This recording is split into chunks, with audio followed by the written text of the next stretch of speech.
কিরে গৌরী, কেমন আছে এটা খেতে? বলো তো আমি এটা কি সুন্দর রান্না করেছি, আর মুখে বলো।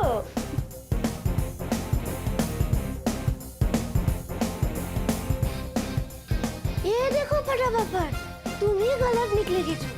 গৌরী का तो कुछ भी হলো না। একদমই তাই, ওর তো কিচ্ছু হয়নি। সেটা তোকে মুখ ফুটে বলতে হবে যে দেখো মামি আমার কিচ্ছু হয়নি। তবে তোকে প্রমাণ করতে হবে যে ও ঠিক আর আমি ভুল। বল বল। গৌরী, এবার কইয়া ফেলাও, তোমার লগে এমন করণের শাস্তি হিসেবে পাখি মার লগে কি করণ যায়? আরে হ্যাঁ হ্যাঁ, গৌরী বলো বলো, জলদি বলো। একদমই ঠিক গৌরী, ও না কিছু বলতে পারবে না দিদুন, তার কারণ এত সুন্দর খাবারটা খেয়ে অরণ্যবাবুর মতো ওর আর বলতেই বান্ধ। দেখলি তো গৌরী, অন্যের ঘোড়া গর্তে এবার নিজেই এসে পড়লি। কিন্তু পাখি, গৌরী এরকম কাজ করলো কেন? কি কারণ?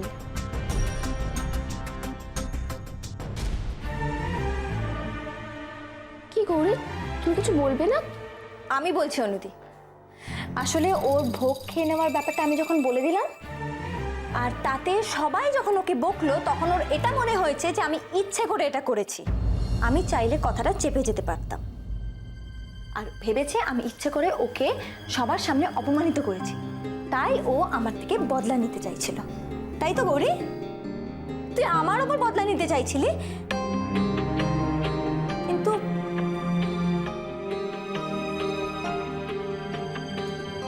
তাই বলে তুই অরণ্যবাবুর খাবারে আঠা কেন মেশালি?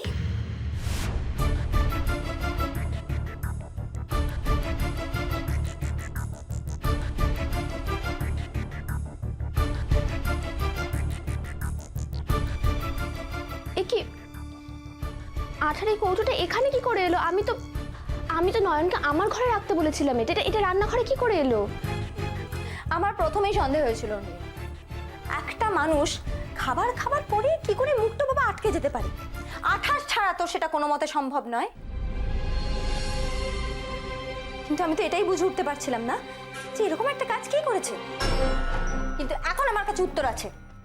গৌরী, গৌরী আসলে এই জিনিসটাকে আঠা ভাবেনি, অন্য কিছু ভেবেছে, তাই না?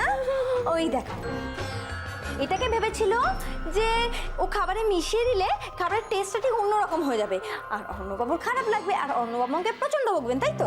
কিন্তু দেখ, অরণ্যবাবু তো আমাকে কিছু বললেনই না, উল্টে ওনার মুখটাই বন্ধ হয়ে গেল।